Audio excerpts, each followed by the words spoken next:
E era na Itália que eles eram redistribuídos por toda a Europa, onde chegavam caríssimas. Ora, se fosse possível comprar na Índia e desembarcá-las em Lisboa, no Terreiro do Paço, nós ficaríamos nas mãos com o melhor negócio do século. 3 grandes viagens prepararam o descobrimento do caminho marítimo para a Índia. A primeira é a viagem de Diogo Cão.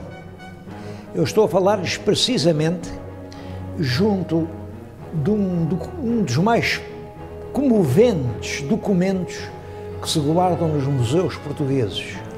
É um padrão que o navegador Diogo Cão, escudeiro da casa do rei Dom João II, mandou colocar no Cabo de Santo Agostinho, quando ia ao longo da África à procura de um caminho marítimo para a Índia. Cravou este padrão que nas faces de uma e de outra tem uma legenda que diz o seguinte: era da criação do mundo de 6.681, ano do nascimento de Nosso Senhor Jesus Cristo, de 1482. O muito alto, muito excelente e poderoso príncipe Dom João II de Portugal mandou descobrir esta terra e pôr estes padrões por Diogo Cão, escudeiro de sua casa. É impressionante esta ideia de marcar ali na pedra não só o ano de Cristo, que era 1482, mas também o ano da história do mundo, que nessa altura se acreditava que o mundo tinha sido criado há 6.681 anos. Ora bem, a colocação destes padrões e a descoberta do mundo novo representava uma mudança na história do mundo. A segunda grande viagem é a viagem por terra que Afonso de Paiva e Pedro de Covilhã fazem até à Índia para se certificar do comércio, das realidades. E a terceira viagem é em 1488, Bartolomeu Dias consegue dobrar o Cabo da Boa Esperança. Isto significa, ele descobre a passagem do Oceano Atlântico para o Oceano Índico.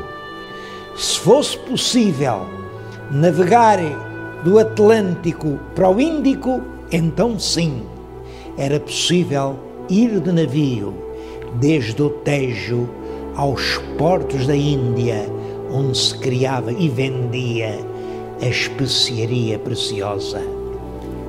O rei Dom João II, a partir do regresso de Bartolomeu Dias, ficou a saber que podia navegar até à Índia. E aqui é um dos enigmas da história portuguesa. Se ele sabia o caminho, por que é que não mandou logo os seus navios até à Índia? Bom, ele era um fino diplomata e tinha grandes razões para proceder assim.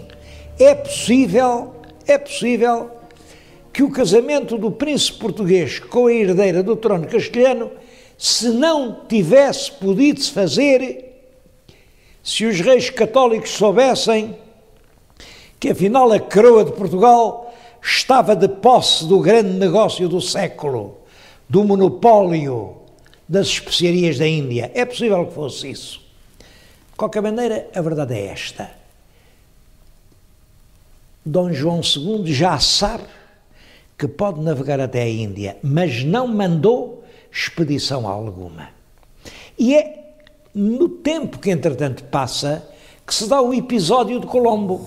Cristóvão Colombo era um genovês que vivia em Portugal, certamente tinha conhecimento desse projeto dos reis portugueses de fazerem a ligação direta entre a Europa e a Ásia, e como isso ainda não tinha sido descoberto, julgava ele, apresenta um projeto novo a El-Rei Dom João II.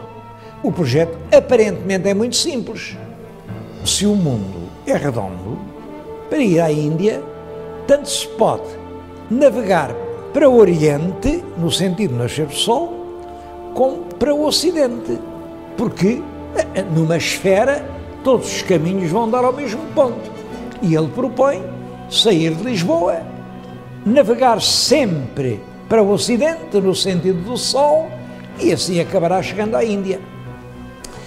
O nosso rei Dom João II viu o projeto, mandou-o estudar pelos seus cosmógrafos e rejeitou. Disse, não, o seu projeto não nos interessa. Cristóvão Colombo vai para a Espanha e oferece esse mesmo projeto aos reis católicos. E os reis católicos aceitaram o projeto.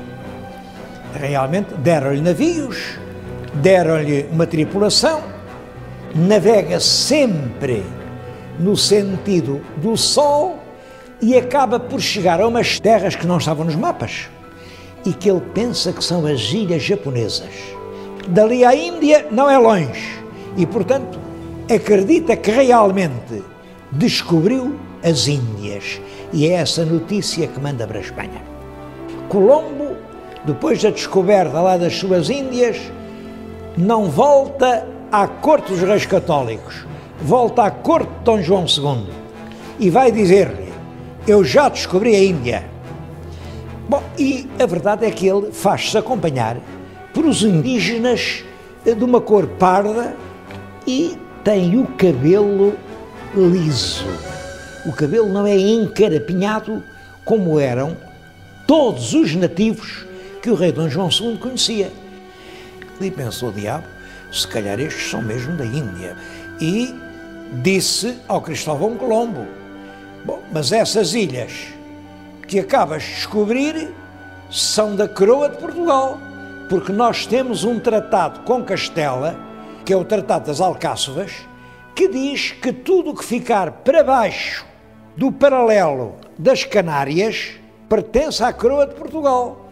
Colombo diz que naturalmente que não, ele navegou ao serviço dos reis católicos e, portanto, aquelas ilhas pertencem aos reis católicos.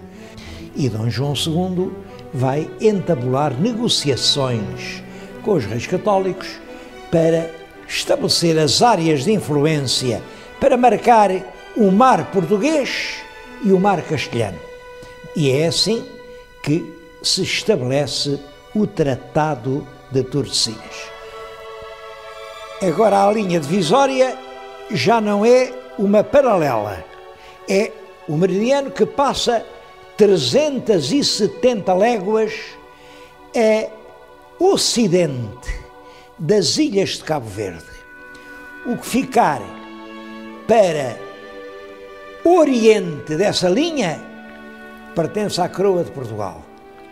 O que ficar para ocidente dessa linha pertence à coroa de Castela. Ambas as partes ficaram muito contentes com esse acordo, porque tanto uns como outros julgaram que tinham enganado o adversário.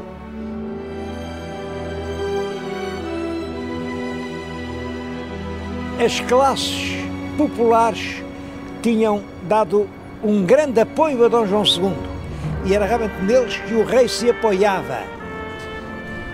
Uma frase que ele disse e que ficou célebre foi esta: uma nação é como o mar, tem muito peixe, há salmonete e há sardinha. Salmonete é caro, faz-se pagar, é difícil de encontrar, ao passo que a sardinha é saborosa, é barata e há que se queira. Eu, por mim, prefiro a sardinha. É claro que se referia à nobreza e ao povo. E o povo reconhecia-o como seu protetor. Quando ele morreu, os fidalgos sentiram um grande alívio, naturalmente, e não quiseram deitar luto pelo rei. Dom João II morreu em 1495, sem deixar nenhum filho legítimo. Por isso, poucos dias antes da morte, fez um testamento no qual nomeava herdeiro do trono português o